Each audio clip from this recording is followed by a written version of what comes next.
Hi there, welcome to Elm Colors. I'm Erica. On today's video, I am going to be doing the really adorably fun coloring scare tag that was created by Emma from Emma Colors 2020 and Corey from Colorfully Optimistic. Thank you, Corey, for tagging me. There's a whole list of questions that we're going to go through. It's just really for some fun. I'm going to color this little spooky page. Well, this is about as spooky as I get, which we'll get to in a minute. But I'm going to color this while we are chatting, and I am going to be working on the background. This is from, I want to say, Autumn Dreamlings by Edwina McNamee. And it's a PDF that I got, so I have printed it off on just some cardstock, and I'm going to attempt to use my Inktense, and we'll see how that goes. Hopefully it doesn't do too bad. Okay, so let me figure out what color I want to start with first. I think I want to start with my pink. Okay, so, and I've got my questions off to the side, so if I have to stop and read every once in a while, that's why. Okay, so question number 1 is, what weapon would you choose if you were living in The Walking Dead?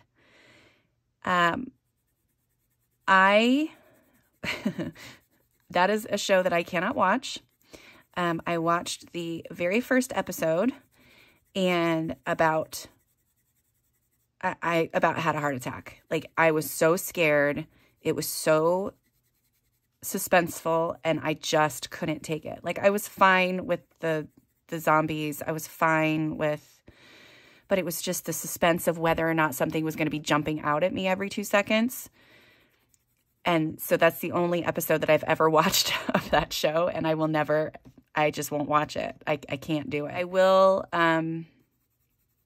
say that Corey's flame gun was pretty fantastic, and Emma's shotgun was really good too. So, I mean, those are both the reasonable, smart choices. But if I, could be any kind of badass, monster fighting person, I might have to go with the one bad guy's baseball bat that's like covered in barbed wire. And I only know of him because my mom absolutely loved him in Smallville, and she was just devastated that he was such a bad guy in The Walking Dead. But yeah, so I'm gonna, like I said, the guns are great. They're the best choice, but I'm gonna go for a little pizzazz and say the baseball bat covered with barbed wire. Okay, number 2. If you were paid to stay the night in a haunted house, would you, and how much would they have to give you? I mean, if there was money on the table, I'm sure my husband would make me do it. And it would have to be, a lot of money. It would have to be a lot of money. I don't like scary things. There was a movie I saw one time. This was before I stopped watching scary movies. That was called like The House on Rose Hill, or something similar to that. And it was basically about a group of people who went and stayed in a haunted house, and they were like paid to do it for some kind of experiment or something. And it just went, of course, horribly wrong. So that one kind of stuck with me a little bit and has made me a little iffy on any kind of haunted house activities. Now, I have never personally had well, you know what? We'll talk about this next. So, what superstition or urban legend do you believe? I am not a huge believer in a lot of superstitions or urban legends or anything. However, I do believe that people who have had experiences with ghosts really, truly, I mean, either they did happen, or they truly wholeheartedly believe that it's happened. Like, it's something that they experienced, whether or not it was, I don't know exactly what it would be, but I believe that they wholeheartedly believe that they've had these experiences and have had the emotional damage from them and all of that. So I have never personally had any ghosty experiences, but if I had, if I had to pick some kind of thing that I believe the most in, it would probably be ghosts. I know that's not really a superstition or an urban legend, but that's kind of where I'm at with that one. Yeah, like most of the other like urban legends and things, like you hear, like, I don't know. I don't even know, like the guy who, two teenagers are making out in a car, and then there's the guy with the hook, and, all those kind of stories. I don't believe those. Those are just scary stories to me. Okay. Number 4, which horror movie did you never get over? There are 3 different movies that greatly affected my life. The first, now I'm going to preface this with saying I love my mom to pieces. She was a wonderful mother. However, there were some questionable decisions made when she let me watch Poltergeist as a 5-year-old. I have been scarred since then by that movie. And then, of course, after that movie, I watched Poltergeist 2 and Poltergeist 3 for some strange reason. And those all have just freaked me the heck right out. Like so from the first movie, I mean, I have several issues. I can't do clowns ever. And closets have to have a door that is closed at all times. I cannot sleep if the closet is not closed, which kind of answers another question later on, but we'll get into that here in a minute. Yeah, I just can't do it. And in Poltergeist 2, there was just some gross scenes that I kind of remember. But in Poltergeist 3, the scary old reverend guy was in like the mirrors everywhere. And so every time, oh, I'm getting chills just thinking about it. Oh my gosh. He would pop up in the mirrors and he could like pull them through the mirrors and stuff. And that just scared me so much. And I still get just freaked out from that. The other movie, and it's not really like a scary movie. It's definitely more of like a campy, fun, movie, but it was Arachnophobia with Jeff Daniels. And I just, nope. I'm sure that contributed to my spider issues.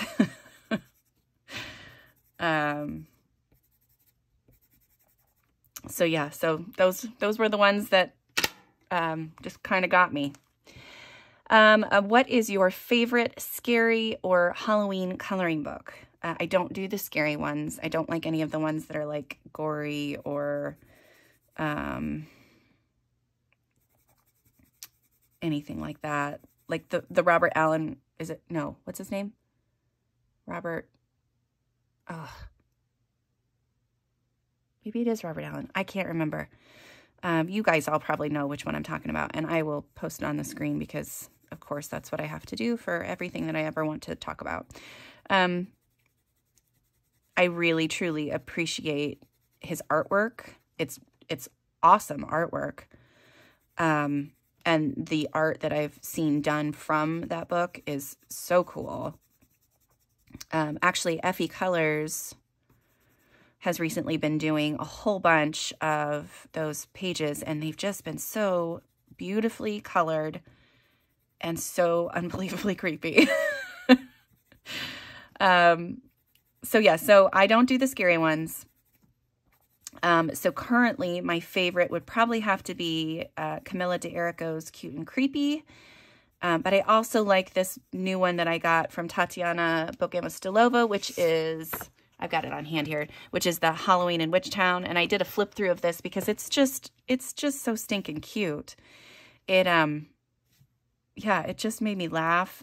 And yeah, so those two are my favorites. Number 6, what is the scariest book you've ever read? So I gotta grab one other color here. Is this the one I want? No, I want Deep Indigo. Okay. The scariest book I ever read was The Stand by Stephen King. I have never read a Stephen King book since. It's just too scary to me. I was reading it, and of course, right at the beginning when the giant plague thing hits, I started getting sick when everybody was dying. And then I'm like reading about how there's just people dead. Like the whole scene where he has to go through the Holland Tunnel in New York. Oh my gosh. The visuals, because Stephen King is such a phenomenal writer, the visuals were just haunting. And yeah, it was freaky scary. So definitely The Stand. I don't do scary books. I don't do scary movies. I am aware of, you know, all of those things. I just can't do it. Okay, what's the next one? We've got, what number am I on? Okay, number 7. If you could be a scary monster, what one would you be? This is one that I didn't really think about a whole lot beforehand. I don't really know. I don't really want to be a scary monster. I don't know. I want to be a nice monster. I liked Corey's answer of Cookie Monster too. That was a good one. I mean, I guess if you're, you know, choosing from the, I don't know. I'm going to have to skip that one. Is that lame? That's so lame. Sorry. I'm going to have to skip that one. Number 8, where is the scariest place you've been? This is going to be another lame answer, but thankfully I've not been anywhere scary. I've driven by a graveyard at night before, and that's about as scary as I get. I'm a big chicken, you guys. I'm a big, just straight up chicken. And I'm okay with it. I have no shame in the fact that I am scared of all the things.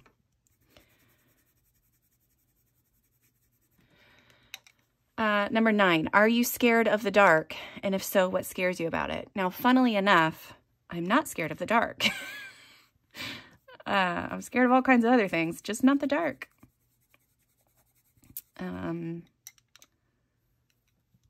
Yeah. Like if I have seen, now I will say there's occasions where like I'll be going to bed last, in my house. And I turn off all the lights and I'm going up the stairs and I just get this chill up my back and, kind of have to rush up the stairs and get into my room before, whatever it was that was behind me gets me.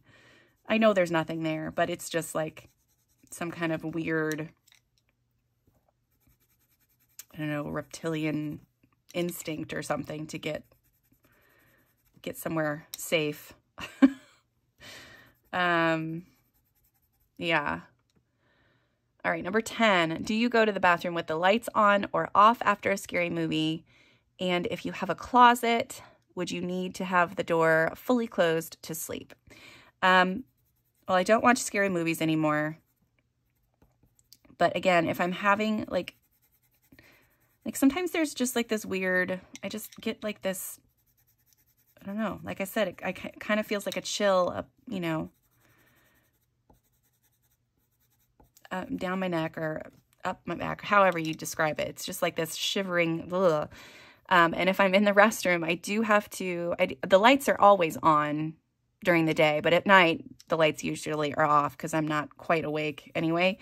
But sometimes during the day, I will have to make sure, I will have to open the shower curtain and make sure there's nothing behind it. I know there's nothing behind it. I just got to double check. That's all that is. So yeah, so I do have the lights off if it's the middle of the night. But during the day, you know, occasionally I do need to take a peek behind that shower curtain. And the closet door we've already talked about, they all have to be closed, everywhere. Like all of the closet doors in the house have to be closed. No exceptions. Yeah. It's not fun. I don't like that little tick, you know? Okay. What is next? Do you prefer scary movies with others or alone? I do not prefer scary movies. If I have to watch one, ugh. Oh, I forgot I had this color, darn it. Well, that's not going in there. I thought this was black. If I have to watch one, it would definitely have to be with others. And it would definitely have to be with a pillow in front of my face and a volume control in my hand so that I didn't have to listen to the suspenseful music. Because that's really the worst part for me, is the suspense part. Like I just can't handle it. If I'm not warned ahead of time that there's going to be a jump scare, it's not pretty. It's really not pretty. What's the next one? Number 12. Do you want to be a vampire, zombie, werewolf, and why? I don't want to be any of those things, thank you. However, if I had to choose, well, let me talk this out a little bit. So, I am very familiar with all of these monsters as they are in a lot of the books that I read. Specifically, vampires and werewolves.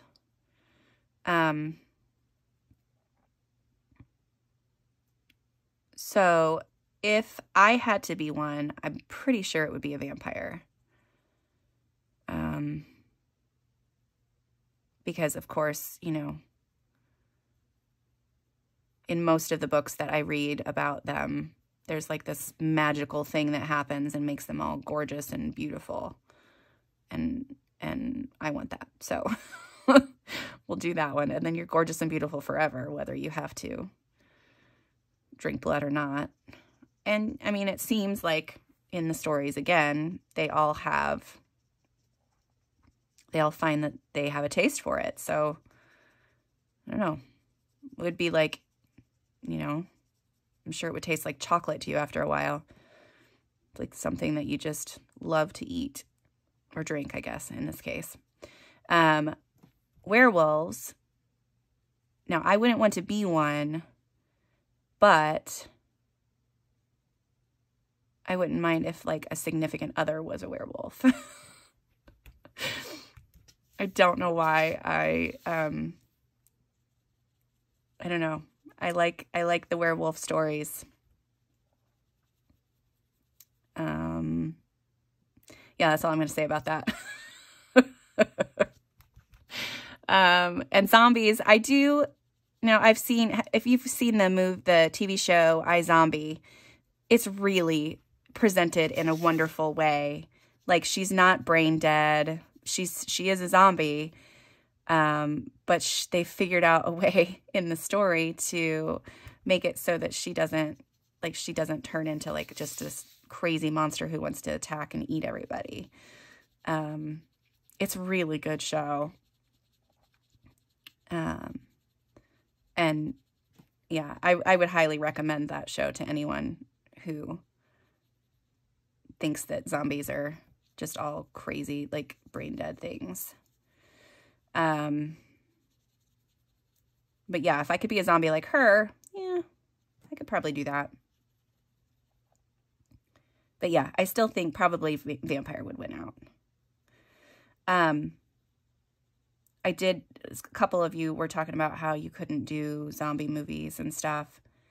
One of my favorite movies is actually a zombie movie, even though it's not scary. But it's called Shaun of the Dead. And it's Simon Pegg movie, and it's so good. Like, it's so good. It's a little gory, so if you don't like gore, maybe don't watch that, but it's so good. It makes me laugh so hard every time I watch it. There was one other zombie movie that I liked. Shoot. What was the one? I think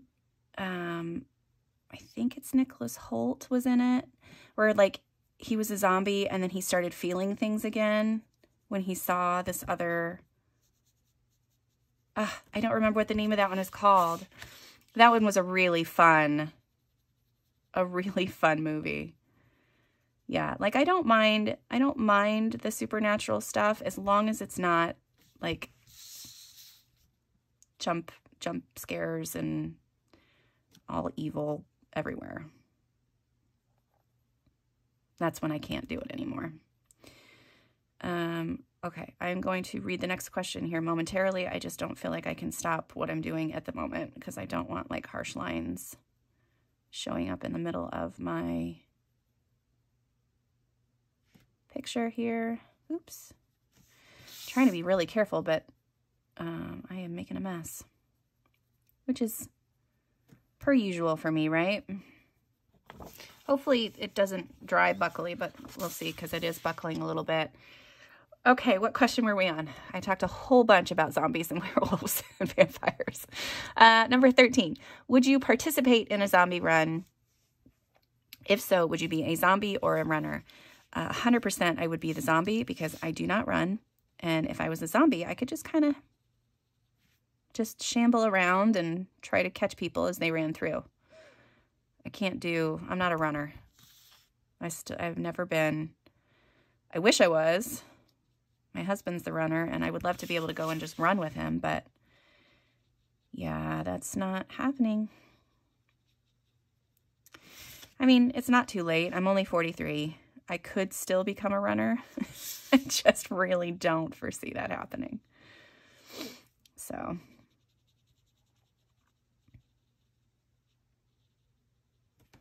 okay, I'm trying to,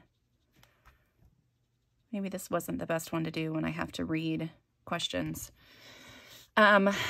Number 14, do you prefer gory and creepy or cute and spooky? Definitely cute and spooky. Definitely. Gosh, this brush is putting out a lot of water. Number 15, what scares you most about being home alone?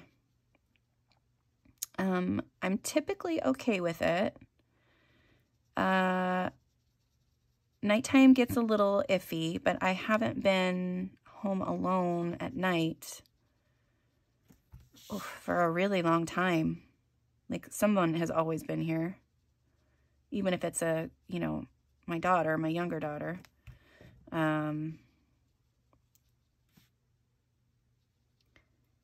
Yeah, I'm not sure how I'll do once everybody moves out if my husband's not home one time or something. Really, it's probably, similar to what other people have answered. You hear sounds and stuff and you don't really know, what it is, and you immediately think that somebody's trying to break in and kill you or something. Probably that. Like, it's not like foremost in my thoughts, but if I hear crazy things, it does pop in there every once in a while.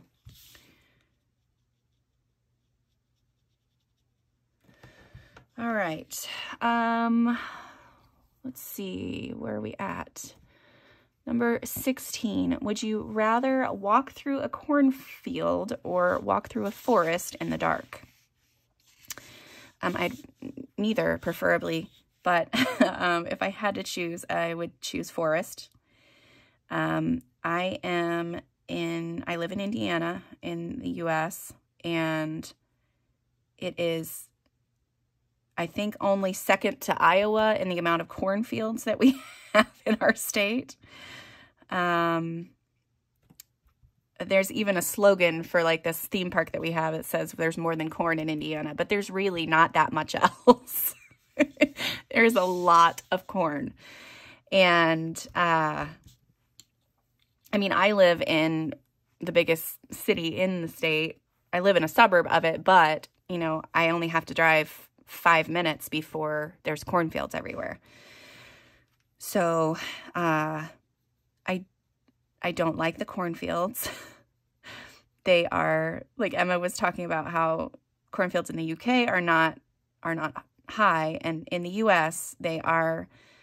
There is a saying that goes, you know, the corn is ready when it's as high as an elephant's eye.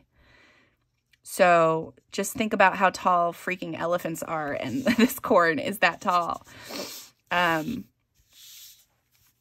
I have seen too many scary movies in my life that have to do with cornfields. If you guys have ever seen Children of the Corn, holy moly. Like, I mean, I really guess I've been scarred by a lot more scary movies than I thought. Children of the Corn freaked me out, just right out. And there's so many just scenes of people running through cornfields with people chasing them and not being able to see. You can hear the rustling, but you can't see what's coming. And it's the worst. I don't do corn mazes. They have haunted cornfields around Halloween here. And that's just a no thank you. Not gonna happen. Yeah, there's no way. So definitely I would choose the forest and not a cornfield. Okay, I'm going to be quiet here for I don't have to be quiet. I can still talk to you, but I'm not going to be answering questions for just a second so I can get this little corner blended out. This is definitely going to take 2 coats, but I think it'll be fun once it's done. It'll be a fun galaxy, starry night kind of background. Okay, next question. If you could make a magic potion, what would it do and what ingredients would it take to make it? I don't really, I'm pretty good on most of my stuff. Like, I don't have any major things that I would want to fix. Maybe if I could make a magic potion to give me the energy and the knowledge to fix everything in my house that needs to be fixed. If we had to hire a handyman, it would take lots of money and lots of time for them to do everything that we needed to do in this house. My husband and I are not fixers. We are, we're just not fixers. Like, I can paint and I can hang up pictures and I can make things look pretty, but when other things start happening, I'm just like, I can't do it. I don't know how to do it. So yeah, I would make a magic potion to help me, to give me the energy and the knowledge to be able to fix everything that we need to fix. And I know that I can hire somebody, which is what we're working on right now, but currently we just haven't gotten to that point yet.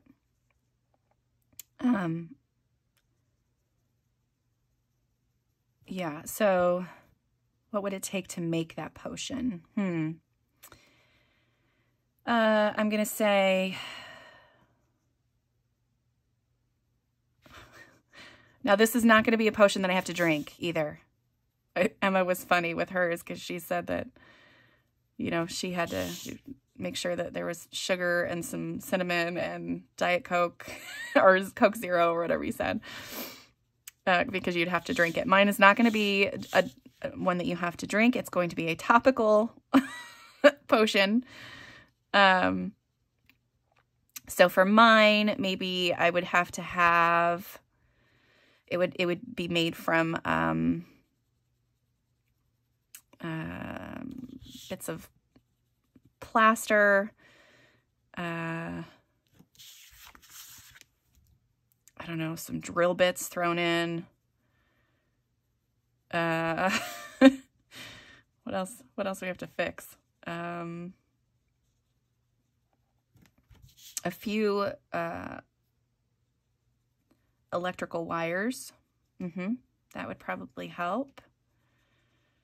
Some wood shavings, and yeah, I'll just mix that all together with some lovely aloe, because that's good for the skin, and I don't know. Yeah. Definitely would be a topical, though. I would not be drinking anything. Aloe and lanolin maybe for my skin. Okay, let me finish this little part right in here.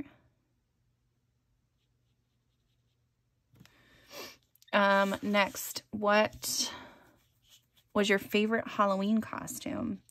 I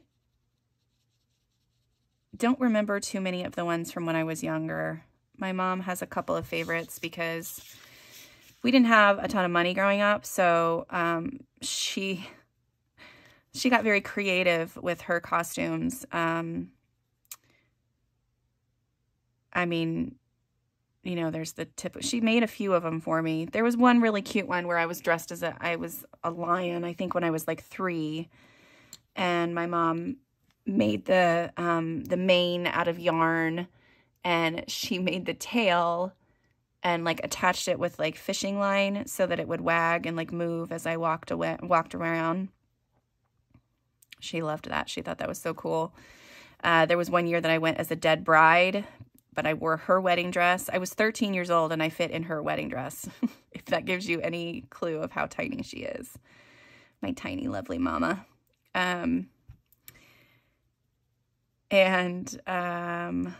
Yeah, she was really proud of that one. There was one year, but my favorite probably is, ones that I've done recently with my daughter. I don't know, maybe 5 years ago, we started dressing as, things. So like I would let my daughter pick what she wanted, and then I would dress like a character or something related to, what she was. So one year she went as Rapunzel, so I dressed as Mother Gothel. One year she was Hermione and I was Harry Potter, and then I made my friend Amy dress up as Hedwig. One year she went as Moana, and I dressed up as, oh my gosh, this was the best one. Well, not for me, but I dressed up as Tafiti. So I dressed as like a big green grass covered goddess, I guess. I made my other daughter dress up as, Taka. Yeah, that's the name. And then I made my friend Amy dress up as the rooster. I can't remember his name right now, but she was the rooster, and it was the best. It was so funny. If I can find a picture of that one, I will post it because she's just hilarious. I should probably get her permission first, but just know that it was really good. Yeah. So those are probably my favorites. And then one year we did superhero girls. So my daughter was Wonder Woman and I was Batgirl, and my friend Amy was Supergirl. So that was fun too. And so number 19, this is the last question. What would you rather have, or who would you rather have as a friend? Michael Myers, Pennywise, Alien, Predator, or Freddy Krueger. Well, Pennywise is straight out because he's a freaking clown thing. I don't even know what it is. I've never watched the movies because I can't get past the clown.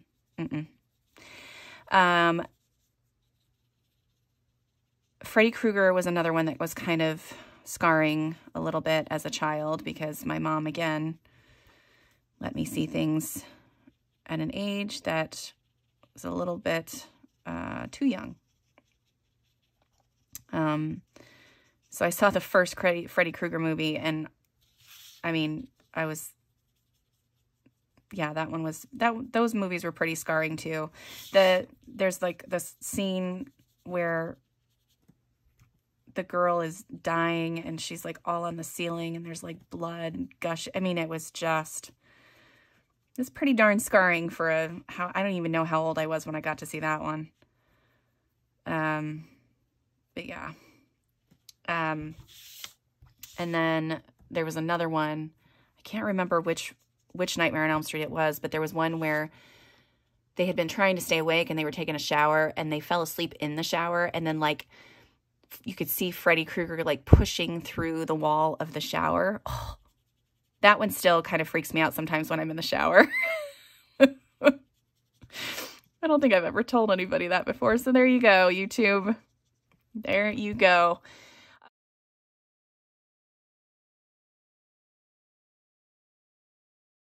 Okay, so the last thing is who should do this tag next. And I would like to tag Danielle from Danny Buttons. I would like to tag Helena from The Coloring Zone. And I would like to tag Danny, who is, her YouTube channel is Queen of Flannel Coloring. And she's got a newer channel. So if you haven't heard of her yet, make sure you check her out. So yeah, so those are the people that I'd like to tag. And I hope that you guys enjoyed that. I hope it was a little bit, humorous. I really, really enjoyed these questions, ladies, and it was a really fun tag to come up with. So thanks for doing it. And the people that I've tagged, if you've been tagged already, no worries. If you don't want to do the tag, no worries. I just thought it would be a bit of fun. So, okay. Thank you guys so much for watching. And until next time, I'll see you later. Bye.